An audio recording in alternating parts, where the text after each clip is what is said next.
여러분 안녕하십니까? 오늘 저는 여러분들과 함께 꼭 함께 읽고 싶은 책, 그리고 여러분들끼리라도 이건 혼자 읽는 것보다 함께 읽었으면 좋겠다 하는 책을 소개하고 싶습니다. 그 책의 제목은 To Change the World, 우리말로 하면 기독교는 어떻게 세상을 변화시키는가 라는 책입니다.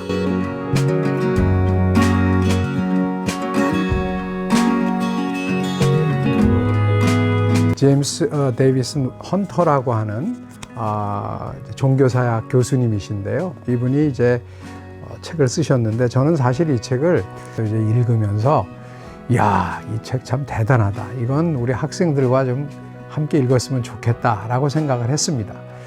그랬는데 이거 같이 읽기가 쉽지 않겠다라는 생각이 들었어요. 왜냐하면 이게 꽤 가볍지 않은 책입니다. 한 350-60쪽 정도 되는데 내용이 그렇게 만만치가 않습니다.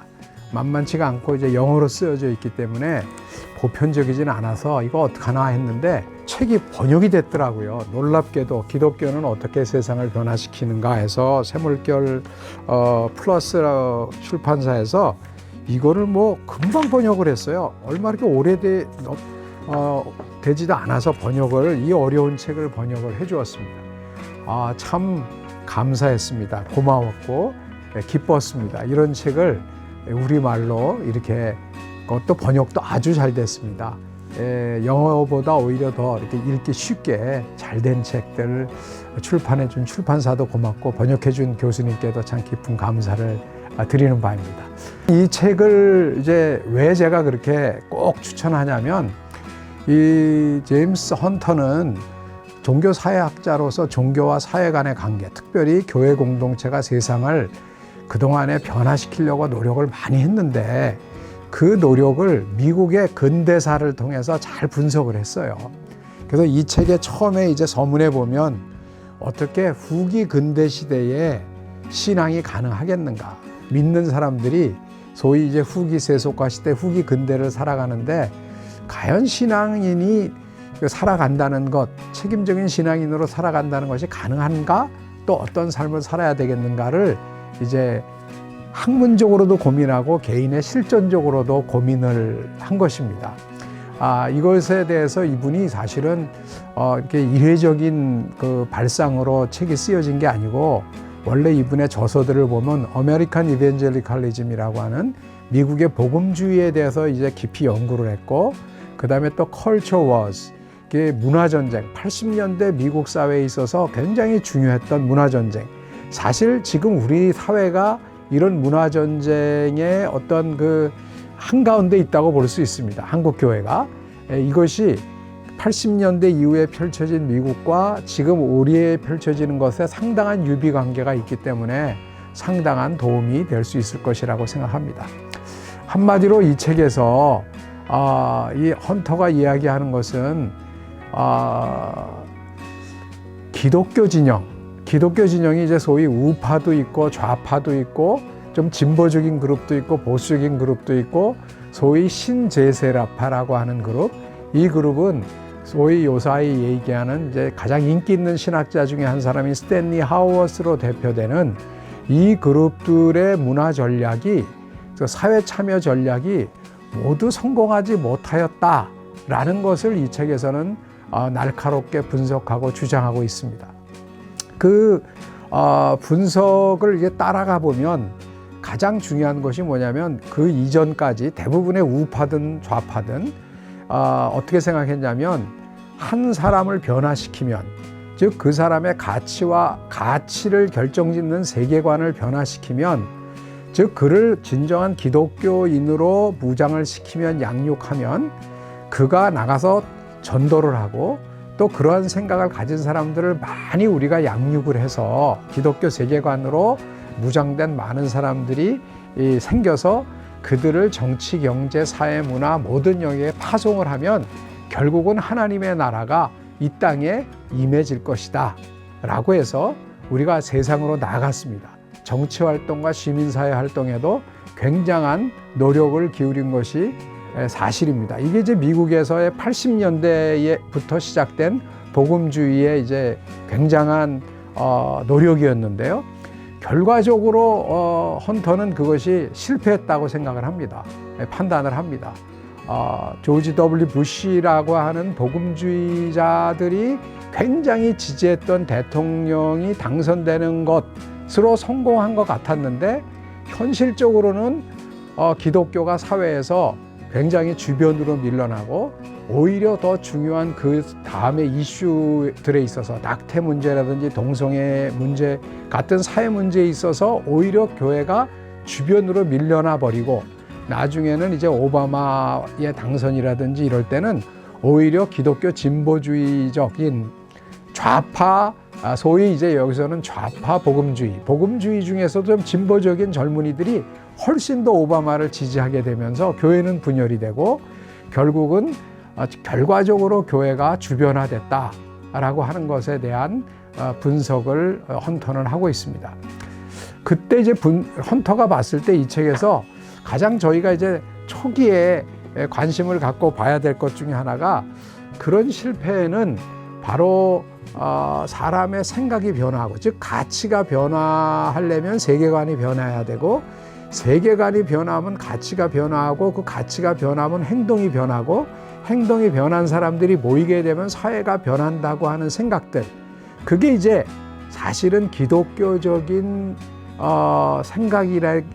생각이라기보다 아니면 현실적으로 유용한 생각이라기보다 사실은 이게 관념론적인 그런 모델이었다는 거예요. 그래서 이 관념론적인 생각이 바뀌면 행동이 바뀌고 사회가 바뀐다고 하는 것들은 실제로는 작동을 하지 않는다는 것입니다. 어찌 보면 이것이 이 책에서 가장 도전적인 내용 중에 하나라고 볼 수 있습니다.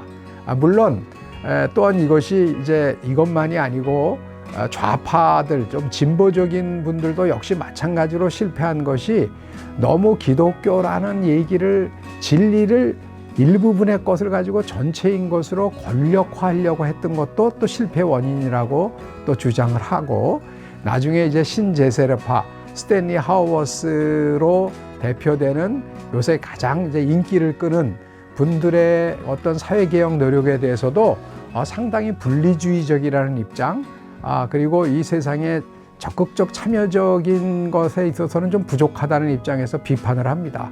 그래서 이 헌터가 이야기하는 것은 문화를 제대로 이해를 해야 된다 하는 것이 굉장히 중요합니다.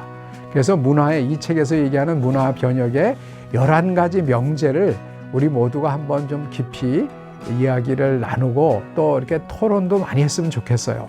그래서 이분이 얘기할 때 문화는 일종의 진리 주장일 뿐만 아니라 도덕적 의무 체계고 문화는 역사의 산물이고 문화는 본질적으로 변증법적이다. 고정된 게 아니고 문화는 자원이며 특별히 권력이다 라는 것들 그리고 그렇기 때문에 이 문화에는 상징 자본이 있는데 문화적 산물과 상징 자본이 굉장히 중요한데 그것은 중심과 주변이라는 엄격한 구조 속에 층위화되어 있다는 거예요. 중심이 있고 주변이 있다는 것이고 그리고 문화 변동은 네트워크 내에서 생성도 되고 변동도 이루어지는 거지 혼자 개인이 바뀐다고 되는 것이 아니다라는 것이고 문화는 그렇게 자율적이지도 않고 충분히 일관적이지도 않다. 즉 내가 공부를 해서 1 더하기 1은 2라는 것으로 문화가 변하지 않는다는 거예요. 여기는 권력관계가 좌우하고 또 실천이라는 요소가 좌우한다는 것입니다. 그리고 또 중요한 도전은 문화는 가끔 아래에서 위로도 변하지만 즉 바텀업도 있지만 대체로 위에서 아래로 변한다는 거예요. 그럼 이건 엘리트즘이 아니냐? 라고 할 정도로 이분은 특별히 엘리트들의 역할이 중요하다고 얘기를 해요. 근데 이제 이거 무슨 얘기냐면 중심부에 있는 엘리트들이 중요한 게 아니라 문화 변동은 오히려 주변부에 있는 엘리트들에 의해서 시작된다는 것입니다. 예컨대 마틴 루터와 같은 종교개혁도 로마에서부터 멀리 떨어져 있는 그 시골이었기 때문에 그 비텐베르크라고 하는 시골이었기 때문에 가능했다는 거죠. 그러나 그는 굉장한 실력을 갖춘 실력자였고 엘리트였지만 본질을 갖고 있었고 그러나 권력에 의해서 기존 권력에 의해서는 휘둘리지 않는 그런 또 거리에 있었다는 거죠. 거기서부터 새로운 움직임이 시작될 수 있고 또 그런 움직임은 세계 변혁은 결코 한 엘리트에서 시작되는 게 아니라 그 엘리트들의 그 지적 능력, 상징 자본을 가진, 문화 자본을 가진 이들이 여기저기서 네트워킹을 했을 때 변화가 일어나고, 또한 그것이 제도에 의해서 뒷받침이 됐을 때 제도가 그렇게 또 그 생각을, 그러한 생각들을 작동할 수 있는 좋은 제도로 갖춰졌을 때 훨씬 더 사회 변화는 일어난다 하는 것입니다. 그런 의미에서 헌터가 얘기하는 것들에 대해서 우리는 좀 더 이제 깊이 살펴볼 필요가 있다고 생각을 합니다. 이 책이 뭐 시간이 많이 가니까 제가 다 얘기할 수는 없군요. 여러분들이 한번 꼭 좀 보셨으면 좋겠다는 내용이, 이 책의 이제 한글 번역 중에 440쪽에 보면 5장의 각주 103번에 보면 니체에 대한 얘기가 나옵니다. 여러분이 포스트 모던에 관심 있는 분들 잘 아시잖아요. 얼마나 이 니체가 영향을 주고 있는지. 그 니체는 어떤 분이었냐면, 이분이 이제 또 분석을 하는 거예요. 니체는 고독한 탐험가가 아니었다.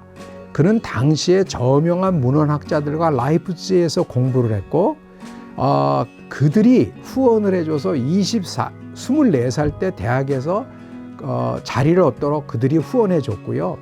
그리고 또 그가 앞으로도 영향을 미칠 수 있었던, 지금까지도 영향을 미치는데 가장 중요한 사람 중에 하나는 작곡가 리히아르트 바그너였다는 거예요. 바그너는 그야말로 그 엄청나게 이제 그 당시에 그 바바리아 왕 루드비히의 또 후원을 받아서 바그너도 활동을 했는데, 그 니체는 바그너의 개인 제자가 됨으로써 또 굉장히 도움을 받은 거예요.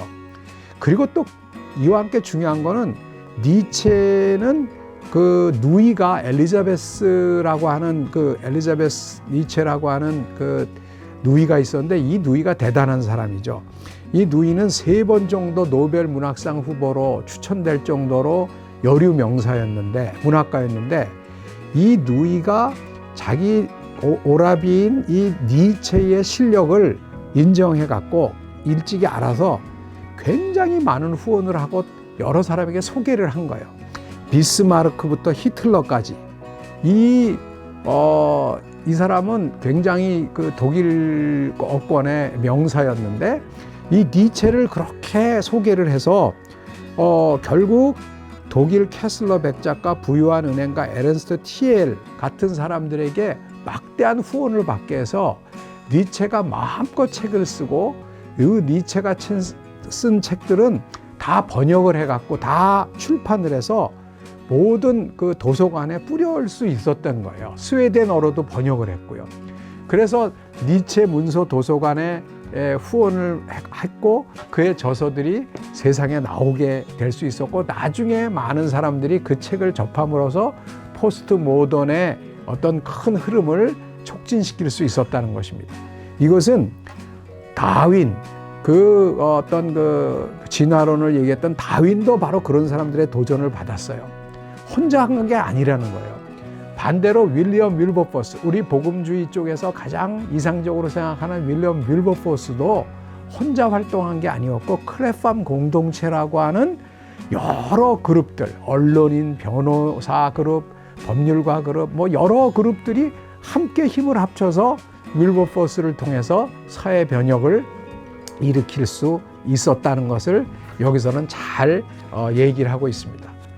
한마디로 말해서 이 책에서는 이제 이런 도전을 하는 것 같아요. 오늘날 왜 기독교가 사회를 변화시키지 못하고 있는가?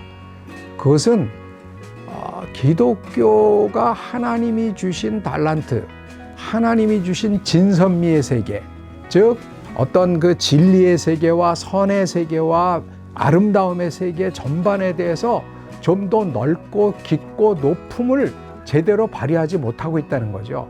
즉 너무 얄팍하게 활동을 하니까 그저 교인들끼리 모여서 문화운동을 하더라도 교인들끼리 개토화된 문화운동을 하다 보니까 세상의 중심부에 도전을 주지 못하고, 예컨대 그냥 우리끼리 신문에 우리끼리의 어떤 방송으로만 그치다 보니까 사회의 주류 담론에는 영향을 주지 못한다는 것이죠.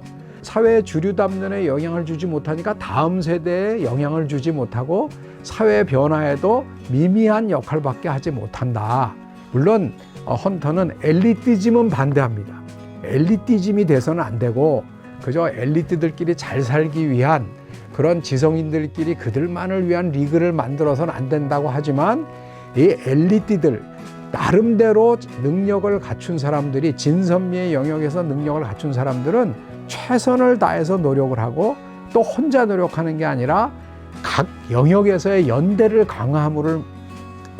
강화해서 하나님 나라를 향한 긴밀한 연대를 해서 그런 어떤 그 비전을 보지 못하고 또 어떤 덕을 보지 못하는 세상을 향한 커먼 굿을 위해서 함께 협력을 해야 된다 하는 것이 제가 볼 때는 이 책의 요점이라고 생각을 합니다. 물론 이제 뒤에 보면 그것을 어떻게 할 것인가, 신실한 현존이라는 것에 있어서 많은 분들이 이건 뭐야? 분석을 할 때까지는 참 좋았는데 굉장히 치밀하고 아주 분석적인 체계적인 분석이었는데 나중에 그러면 어떻게 하란 말이야? 라는 것에 있어서는 약간 이건 좀 허무한데 좀 부족하지 않나? 라는 생각을 할 수도 있다고 생각을 합니다. 그러나 여러분, 저는 그것이 우리의 과제라고 생각해요. 이제부터 우리가 제가 볼 때는 이런 책들을 통해서 북클럽이 좀 많아졌으면 좋겠어요.